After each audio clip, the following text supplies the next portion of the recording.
खर्चा पानी is brought to you by Livogen tonic. थकान और कमजोरी से दे आजादी। क्या हुआ? गाड़ी ज्यादा बड़ी है? गाड़ी? अरे काश मुझ में ये सोफा पुश करने की ताकत होती। थकान और कमजोरी खून में आयरन की कमी के लक्षण हैं। लीजिए लिवोजन टॉनिक। इसमें है ऑर्गेनिक आयरन और कई ऐसे तत्व जो दें कमजोरी से आजादी।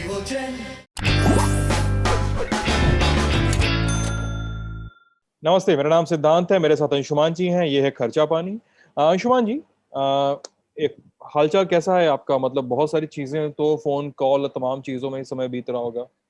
हाँ सिद्धांत, धन्यवाद, आपका भी स्वागत है। पूरा दिन सुबह से और रात तक दोहरे कामों के बीच में रहना पड़ता है, खबरें भी और उसके बीच में लोगों की मदद, उनकी सहायता जितना संभव हो सकता है। तो इसी के बीच में यही पूरा चक्कर अब आजकल सुबह से शाम तक चलता रहता है कि उसी में इतने लोगों के फ़ोन, इतने लोगों के कॉल आते हैं कि सबको एड्रेस कर पाना भी मुश्किल हो जाता है, जो कि बहुत जरूरी भी और लेकिन मुझे लगता है कि वो पत्रकार होने के नाते दायित्व तो सिर्फ यही नहीं है कि हम खबर लिखें, जितना संभव हो उतनी लोगों की सहायता भी कर सकें, और उसी की कोशिश में लगे रहते हैं। तो अंशुमान जी, आज दो खबरें हैं। एक जो एनएसए से बातचीत में, जी डोभाल से बातचीत में यूएस ने एक नया रुख अपनाया है वैक्सीन के रॉ मटेरियल्स को लेकर, जिसके बारे में हम लोग कई बार पहले चर्चा कर चुके हैं। और उसके अलावा यूरोपियन यूनियन ने, यूनाइटेड किंगडम ने, इन तमाम लोगों ने कहा है कि हम भारत को हर संभव मदद करेंगे। इस पर थोड़ा डिस्कशन करेंगे। हाँ। और दूसरा, इन सब के बीच में ऑयल मिनिस्ट्री से ओएनजीसी को लिखा है, और तीसरा प्रयास कि ओएनजीसी अपना कोई हिस्सा, थोड़ा सा कुछ ऑयल फील्ड्स वगैरह किनारे लगा दे, बेच बाच दे उसको। तो अंशुमान जी, पहली खबर जो बहुत सेलिब्रेटेड है, जो एक स्ट्रेटेजिक जीत की तरह रखी जा रही है सोशल मीडिया पे लोगों द्वारा। लोग उसको कह रहे हैं कि साहब ये बहुत बड़ी जीत है और बहुत स्ट्रेटेजिक जीत है। इस तरह से अपनी अपनी राजनीतिक विचारधाराओं के तहत उसको सेलिब्रेट किया जा रहा है कि यूएस ने रॉ मटेरियल्स पर जो एक बैन था उनका, जो 1950 का यूएस डिफेंस प्रोडक्शन एक्ट था, उसको रिवोक करके उन्होंने इसको जो बैन लगाया था उसको उन्होंने कहा है कि साहब ठीक है, यूएस रॉ मटेरियल भेजना शुरू करेगा। इसके अलावा यूके ने इमीडिएटली इंडिया की तरफ वेंटिलेटर्स वगैरह रवाना कर दिए हैं। यूरोपियन यूनियन ने भी कहा है कि साहब हम हर संभव मदद करेंगे हर चीजों को लेकर। कैसे देखा जाए शुभान जी चीजों? सिद्धांत, दो अलग अलग चीजें हैं और दोनों के अपने अपने आयाम हैं। मेरा भी एक ऑब्जर्वेशन है, मैं उसमें बाद में बात करूंगा। अमेरिका से, जैसा हम लोग लगातार खर्चा पानी में कहते चले आ रहे हैं कि नई सरकार जो आई है, इसके राजनीतिक व्याख्याएं बहुत तरीके की हो सकती हैं, और वो राजनीतिक व्याख्याएं अलग अलग तरह से हो रही हैं, क्योंकि पिछली सरकार के साथ, ट्रंप के चुनाव में भारत की या मोदी की दखल, बहुत सारी चीजें। लेकिन ये बात हम लगातार नई सरकार आने के बाद से खर्चा पानी में कह रहे हैं कि व्हाइट हाउस के साथ दिल्ली के रिश्ते अच्छे नहीं हैं, और जैसे रिश्ते, और वो उसके बाद भी, जबकि भारतीय मूल का एक व्यक्ति जिसकी जीत को सेलिब्रेट किया था, वो वाइस प्रेसिडेंट है। तो वो खराब रिश्तों के कई सारे आयाम हमारे सामने उभर कर सामने आए, जिसमें कि भारतीय स्पेस में अमेरिकन वारशिप के टहल कर लौट जाने से लेकर बाकी सारी चीजों से। लेकिन कोविड से फोकस होने में करें तो अमेरिका ने शुरुआत से ही, काफी समय से, अगर आप ट्रंप के समय से देखें तो अमेरिका ने पॉलिसी लेवल पर अपने रिसोर्स प्रोटेक्ट करने की कोशिश की थी, अपनी आबादी को सहूलियतें और सुविधाएं देने के लिए और उनको कोविड से बचाने के लिए।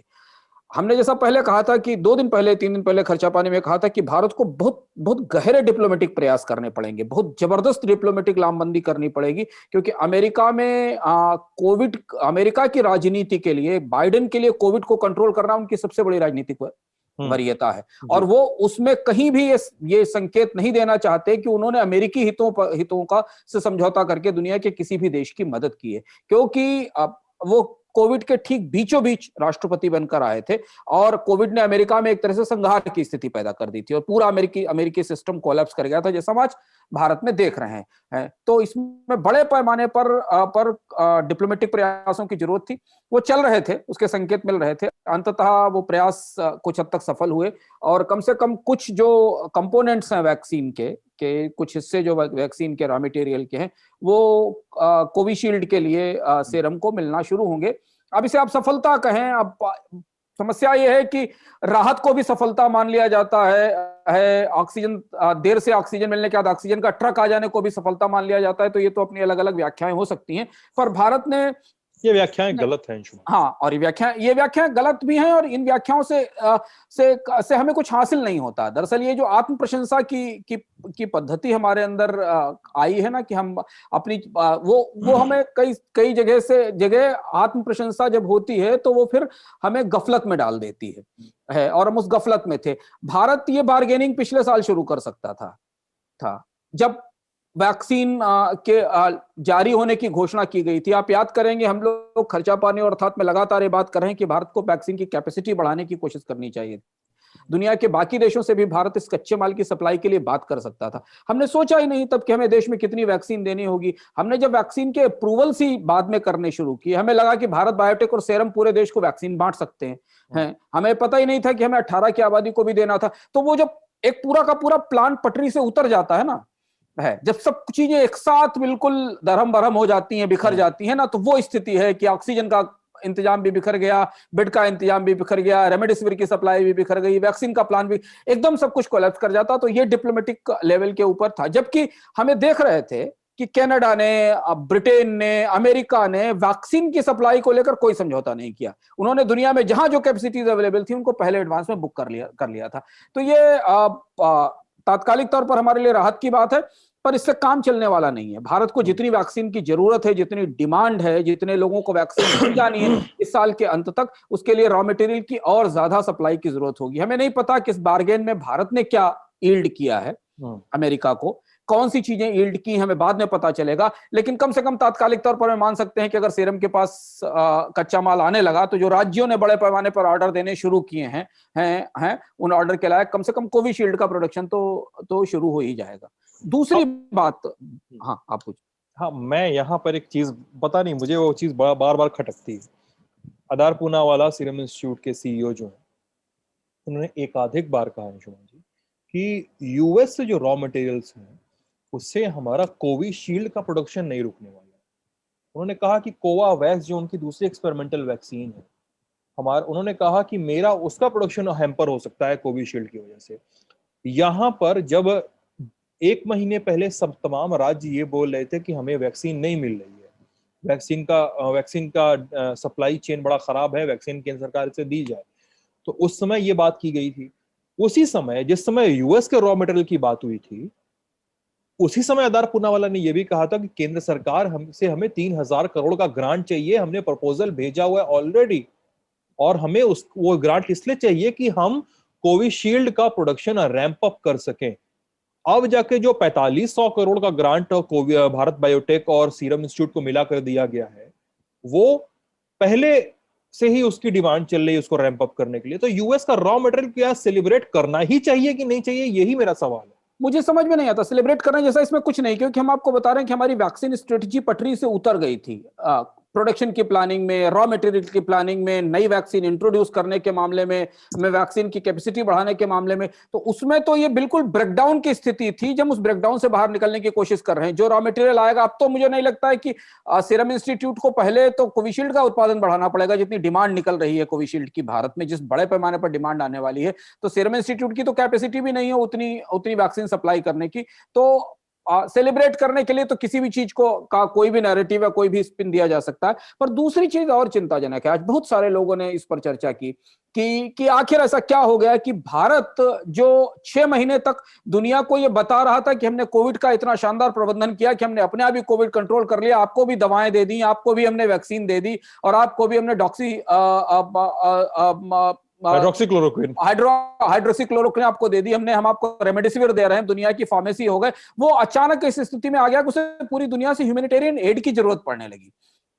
उसे ऑक्सीजन कंसंट्रेटर मंगाने पड़ रहे हैं, उसे ऑक्सीजन के टैंक मंगाने पड़ रहे हैं, उसे ऑक्सीजन के इक्विपमेंट मंगाने पड़ रहे हैं। ये होता है जब सही व्यवस्थाएं योजना में नहीं बनती है। तो हमारा पूरा का पूरा जो पोजीशनिंग थी, ग्लोबल पोजीशनिंग, एकदम वो लड़खड़ा कर ढह गई है। और ये ठीक है, ह्यूमैनिटेरियन एड की पूरी दुनिया में परंपरा, जब भी कोई देश संकट में होता है तो उसका एक पूरा प्रोटोकॉल है दुनिया में भारत भी ऐसा ही करता है। लेकिन भारत के बारे में बहुत सारे लोगों को, आज मेरी कल से कई अंतर्राष्ट्रीय एक्सपर्ट से बात हो रही है, ग्लोबल डिप्लोमेट से बात हो रही, सिद्धांत किसी को उम्मीद नहीं थी कि भारत में इतनी खराब स्थिति हो जाएगी, चीजें एकदम इस तरह से कोलैप्स कर जाएंगी कि भारत के पास ऑक्सीजन कंसंट्रेटर नहीं होंगे, ऑक्सीजन टैंकर नहीं होंगे, ऑक्सीजन सप्लाई के सिस्टम नहीं होंगे। ये हमारे लिए सोचने की बात है कि हम सारी क्षमताएं होते हुए भी, ऐसा नहीं कि क्षमताएं नहीं, सारी क्षमताएं होते हुए भी उन्हें दे पाने में बिखर गए। अब ये ह्यूमैनिटेरियन एड आएगी, इससे काम शुरू होगा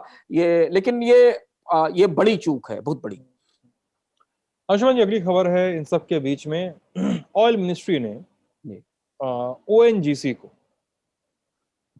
लेटर लिखा, कहा कि अपना ऑयल फील्ड बेच दीजिए, अपना जो अपनी ड्रिलिंग है वो ड्रिलिंग किसी और को कर दे दीजिए।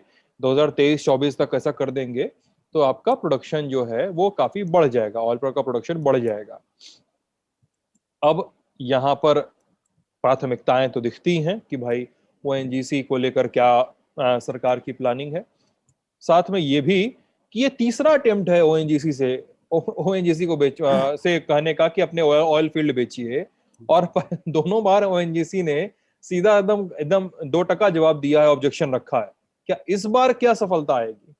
ये एक महत्वपूर्ण डेवलपमेंट है। अभी तक हमने एसेट मोनेटाइजेशन की, डिसइन्वेस्टमेंट की जितनी योजनाएं देखी थी उनमें गैस पाइपलाइनों की तो बेचने की बात थी, पर ऑयल फील्ड्स बेचने की बात नहीं थी। हम बिल्कुल दूसरी तरफ चले गए हैं। भारत तो दुनिया में ऑयल फील्ड्स खरीद रहा था, भारत की कंपनियां ओएनजीसी विदेश लिमिटेड पूरी दुनिया में ऑयल एसेट्स ढूंढने की कोशिश कर रही थी। आप याद करिए 5-6 साल पहले सखालिन में वियतनाम में जब चीनी राष्ट्रपति भारत आए थे पहली बार, तब वियतनाम में ऑयल फील्ड के लिए वियतनाम की कंपनी से करार हुआ था। यहां तक कि मिडिल ईस्ट में भारत की कंपनियां, ओएनजीसी की जो फॉरेन सब्सिडरी है, जो फॉरेन एसेट सब्सिडरी ओएनजीसी विदेश लिमिटेड, वो दुनिया में एसेट्स खरीद रही थी। और आज अचानक सरकार को कहना पड़ रहा है कि ओएनजीसी अपनी ऑयल एसेट्स को बेचना शुरू करे। ये गंभीर आर्थिक संकट का संकेत है। ओएनजीसी से ये कहा गया है कि रत्ना आर सीरीज की जो ऑयल फील्ड्स हैं उनमें से कुछ स्टेक्स को सेल किया जाए, और जो पन्ना मुक्ता वाली जो सीरीज है वहां पर किसी फॉरेन पार्टनर को लाया जाए। गुजरात वाले पे भी कहा है, गुजरात की। तो अब ये भारत की, हम इसमें एक अंतर विरोध देखते हैं, एक डायकोटोमी देखते हैं कि भारत एक तरफ ऑयल प्रोडक्शन में खुद को आत्मनिर्भर बनाना चाहता है, कोशिश कर रहा है कि पूरी दुनिया में उसके पास परमानेंट ऑयल एसेट्स बनी रहे जहां से उसको तेल की सप्लाई मिलती रहे। दूसरी तरफ आर्थिक चुनौतियां और आर्थिक दबाव इतने ज्यादा हैं कि भारत को जो भी थोड़ी बहुत ऑयल फील्ड्स हैं भारत की कंपनियों के पास, ज्यादातर तो सरकारी कंपनियों के पास ही, जिसमें भी ओएनजीसी और ऑयल इंडिया भारत की 2 टॉप कंपनियां हैं जो तेल की खोज करती हैं। बाकी तो रिफाइनिंग करने वाली कंपनियां, रिफाइनिंग मार्केटिंग कंपनियां हैं, उनके पास जो ऑयल एसेट्स हैं उनको सेल करने की बात हो रही। ओएनजीसी को इस पे आपत्ति होगी ही, स्वाभाविक सी बात है, क्योंकि ओएनजीसी के पास लिमिटेड रिसोर्सेज हैं। पहली चीज। दूसरी चीज ये कि इन एसेट्स को परचेज कौन करना चाहेगा, इसे बाय किसको, सेल किसको किया जाएगा, ये देखने की बात होगी। लेकिन ये भारत की ऑयल इकोनॉमी की दृष्टि से एक बड़ा शिफ्ट है, जिसमें कोशिश की जा रही है कि ओएनजीसी के ऑयल एसेट्स को थोड़ा कम किया जाए, और ये शायद उस आर्थिक संकट का या उस वित्तीय संकट का नतीजा है या संकेत है, जिसके कारण भारत को ऐसा करना पड़ रहा है। तो ये था हमारा आज का खर्चा पानी। अपनी राय, अपने सवाल, अपने सुझाव सब कुछ कमेंट बॉक्स में लिख डालिए, हम लोग देखेंगे, पढ़ेंगे, उस पर बातचीत करने की कोशिश करेंगे। अपना बहुत सारा ख्याल रखिए, दूसरों की मदद करिए, खुद को सेफ रखते हुए। बहुत बहुत शुक्रिया आप सभी का। धन्यवाद।